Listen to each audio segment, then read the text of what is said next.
Hey everybody, it's Ron from Pick Dawgz, and this is Ron's Big Shot Breakdown. We're going to go over 5 college basketball games for Tuesday, November 5th, 2024. And if you like what you see, make sure to give this video a big thumbs up and subscribe to our channel. Don't forget to put your college basketball picks in the comment section below. And if you're looking for my best bets, including my college basketball bank shot best bet, you can find those at the premium picks tab at pickdawgz.com. There's also a link in the description. And I mentioned yesterday that I am running my season pass in college hoops at a special price for the first week of the season. So take advantage of that special while it lasts. Alrighty, here we go. Here are the games for Tuesday's small card in college basketball. Not my favorite card, but here are the games.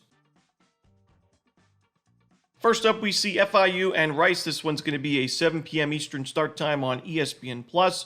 Yeah, I mentioned in the intro that I don't really love this college basketball card. I would tread pretty lightly with this one, as I think there's going to be plenty of more opportunities to cash big in college hoops as the season continues. But this is a game that I do think will be quite entertaining, as FIU is a very volatile team. And, both of these teams had similar records last year. FIU was 11-22, Rice 11-21, and both are looking for bounce backs with their programs, especially Rice, who brings in a new head coach from SMU, a pretty nice pickup in Rob Lanier.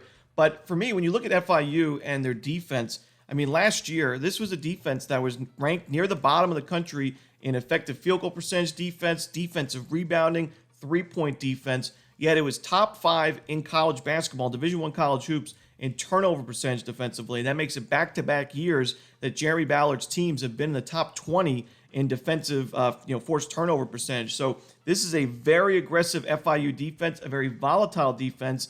And for me, when I look at this Rice roster going into the year, they lost a lot of production from last year's team, which makes sense with the new head coach there. And when I look at the backcourt, especially in the roster, I don't see a ball handler that I trust completely against this aggressive FIU defense. And when you bring in a guy like Trey Broadnax from USC Upstate, who's a nice piece to bring in for sure, but even his turnover rate was a little bit steep last year. I worry about that for Rice in this game, especially early on as the first game of the season to face a defense like this. I think FIU is going to have plenty of fast break opportunities offensively in this game. They were a decent 2-point field goal percentage team last year, so I think that they're going to be able to score those fast break layups and dunks, and if it's enough for them to cover the spread in the end in a game that I think will end up being pretty high scoring. So give me the points here with FIU on the road, and I think they can win the game outright as well. Next up, we see Bethune-Cookman at Texas Tech. This one's going to be an 8 p.m. Eastern start time on ESPN+.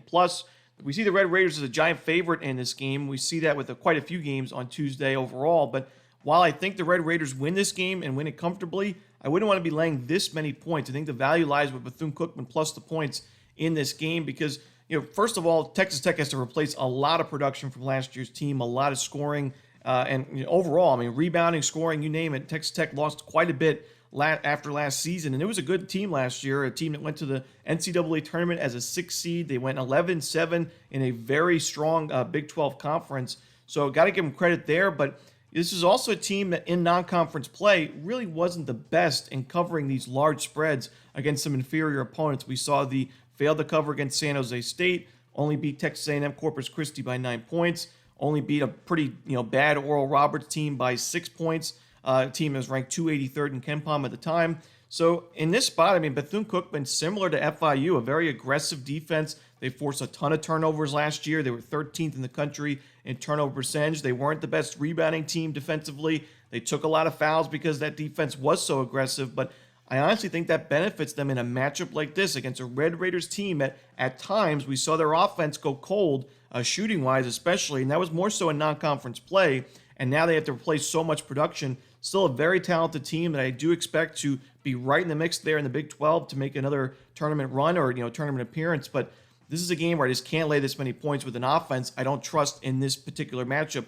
I don't think Bethune-Cookman does too much offensively itself, but like I said, should get some fast break opportunities if they can force some turnovers, which I expect some steals go their way. So give me Bethune-Cookman plus the points.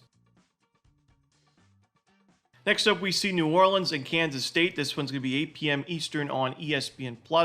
We see another Big 12 team that I expect to have a fine season, and I expect to win this game comfortably, laying a giant number in this one, and I just can't get there with the Wildcats. I got to take the points here with New Orleans. This is another team that has to replace a lot of production from last year's roster, a lot of scoring. We know Jerome Tang is one of the better coaches in the Big 12 and in all college basketball, but I think in this first spot, I look for a little bit of a slower start to the season. And we got to remember last year, Kansas State, again, another team put together a solid campaign. It wasn't their best season. They didn't make the tournament, but still a postseason tournament appearance and a winning record, just below 500 in conference play. In non-conference play, we saw similar results from them in Texas Tech, where they failed to put away some pretty inferior opponents. We saw just an 8-point win over Bellarmine, overtime games against Oral Roberts and North Alabama, which you don't really, you're not used to seeing final scores like that from Kansas State. But they, also a 7-point win against Chicago State, really unheard of. And I think New Orleans, this is a team that has to replace a lot of production itself, but I think in a positive way, because this was not a very good team last year. They only won 10 games. They were bottom 300 in both adjusted offensive and defensive efficiency. Couldn't shoot the ball too well. Also ranked 342nd in effective field goal percentage defense.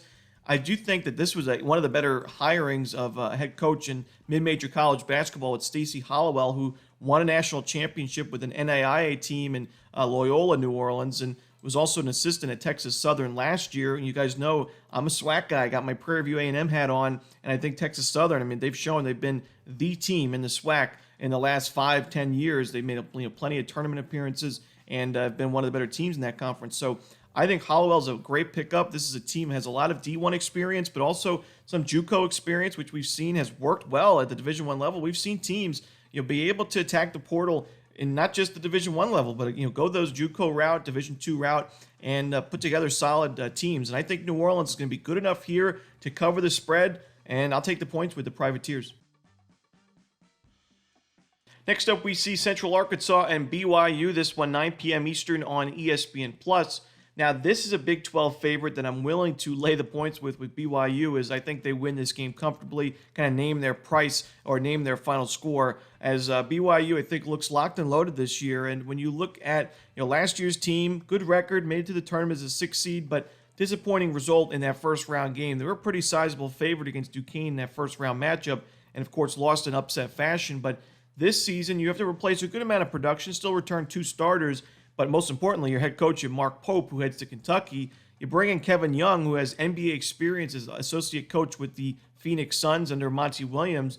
And with an NBA experienced coach like Young, you bring in some NBA lottery pick type players, and a guy like Yegor Demine. I think, feel free to correct me in the comments with the pronunciation, but he is going to be one of the better players in college basketball this year, and going to be a high draft pick in the NBA next year, more than likely. And beyond him, this is a loaded BYU roster, in my opinion.